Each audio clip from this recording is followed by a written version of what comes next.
All right, I'm gonna change the strings on this guitar and ramble about how I got started in music. For one, this is by PRS, hollow body, and I like having the sound options on this thing because there's a piezo pickup, picks up vibrations somewhere, so it's a little more acoustic style pickup, and then a magnetic one, and whatever. Anyway, I'm going for lighter strings. I like lighter strings now. And this is Ernie Ball 9s through 42. That'd be pretty light. Oh, you know what? And this guitar came with really light strings. I think they were like, what is this, 942? I think that was like 1 to just 2. I couldn't even play I have a video too, where I was like, oh, let's do riff of the day or something. And every note was off because every note was totally sour because I press hard, you know? And it's really interesting. So then I put heavier strings on it. But now maybe let's go Goldilocks on this and do something in the middle. That's loud. I felt like the person in a movie theater opened up a bag of chips. You ever been that? You're in a movie theater, you're like, oh man, I got this candy. And that's like during a quiet scene in the movie. And you're like, oh crap. And you're trying to wait for a loud part of the movie. Oh, okay. Oh. I totally remember that. I haven't been in a movie theater since frickin' man, since before COVID. BC. Okay, 1, 2, 3, 4, 5. Is this even a string in there? Yeah. Oh, usually I got started in music. I don't know, late high school, late high school. God, mid-late. See, 9th, no, that was junior high when I was a kid. 10th, 11th, probably 11th grade. What's that, sophomore? I don't know what that was called. Junior. Oh yeah, I never. Yeah, it's funny. Wasn't into the high school thing. That was more the skater definitely more the skater back then. And back then there was like, you know, maybe 5 skaters per town max. No skate. Well, yeah, pretty much no skate parks. Closest one was somehow way out in this farm community, 30 miles east of me. Super weird. So we built our own ramps and stuff like that. Anyway, skating definitely influenced my guitar style. You know, because see, like if you have like a Trixie doing a curb, you know, you're like, ooh, I'm gonna ollie up, nose grind, and then flip over to the board slide, Smith grind, and tail slide. Oh, it didn't go out fakey. So you do like combos, you know, and it's cool to do different combos. Strings are already loose. Different combos on the fretboard, you know.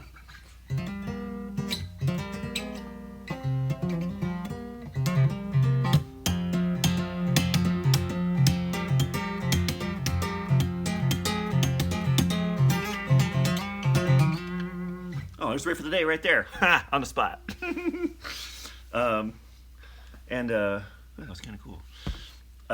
So you just have like a variety of tricks in your bag and be like, oh, I can combine this trick with that one and some of that, you know, comes out on guitar. So it was my skate crew, a few of us, you know, and one guy was getting into music, so he had a drum kit. I think he started playing bass. There was a guy, it was in a barn too. It was in a barn. And another guy, keyboard probably. And then a friend of mine, he tried singing some Descendants. And then that friend of mine put me on the drums, because drums are my first instrument. I was like, here's the bass. He's like, here's the basic drum pattern, you know, boom, boom, you know? And kind of getting it down, and I was like hooked right away because there's a system and there's a pattern to it. I really like patterns, you know, and organizing things into patterns. And then the next day came back. I was like, oh, cool. Then I took it into like, instead of boom, boom, it was like boom, boom, boom, boom, and I think I ended up buying that drum kit off him. And then fast forward a bit, me and my friend, he picked up bass. You know, he was playing a little Casio keyboard. This little Casio keyboard. Yeah. And then we snuck back into my parents' house. When they went on vacation, and I was in a basement level room, and I knew my mom would check the windows and all that.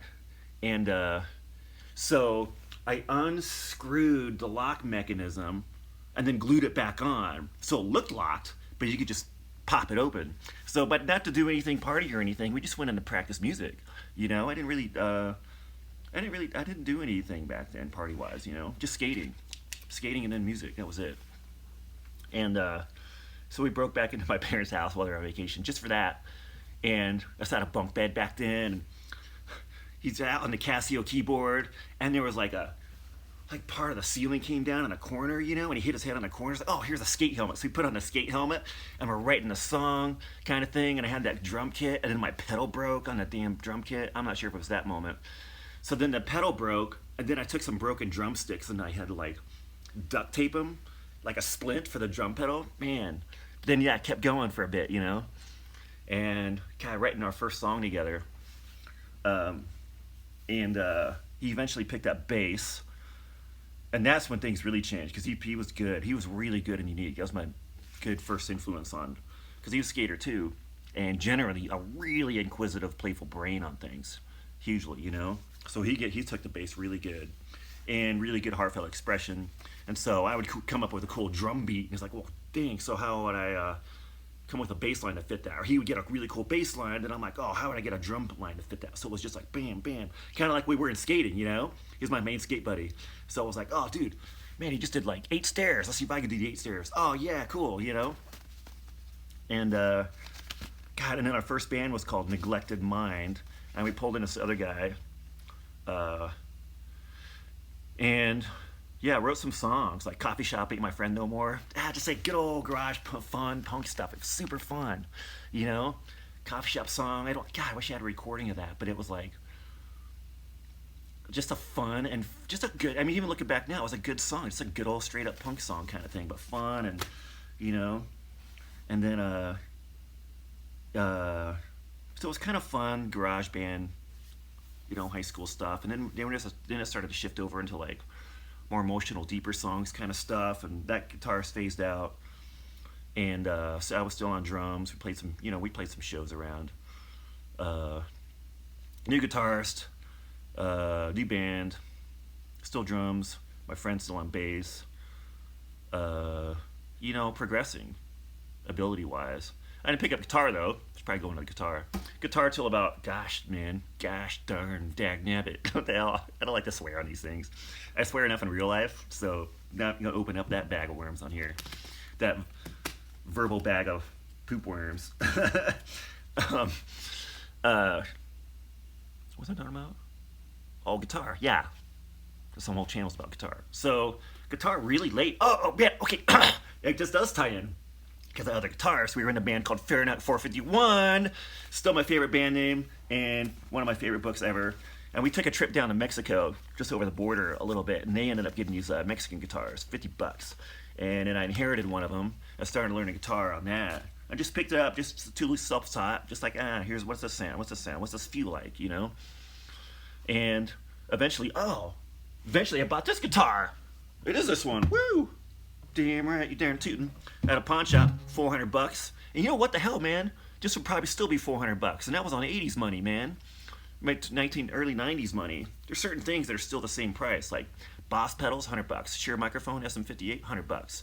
Skate decks, $50. But they were all that price back then when you're making crap for income, you know. One more minute. So that's how I got started in guitar. Oh, right, but the standard tuning didn't resonate. As soon as I got into open tunings, ooh, yeah, absolutely. Changed my guitar life by far, like infinitally. Because what I like about alternate tunings is like standard, you have to stay on the fretboard. Alternate tunings, you get to the open ones, you get to jump around.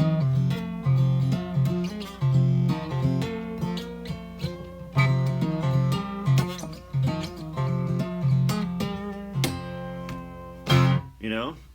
I don't know. That's a basic synopsis. I suppose I should change some strings. Oh, we got like 20 seconds left. Riff of the day, 20 seconds.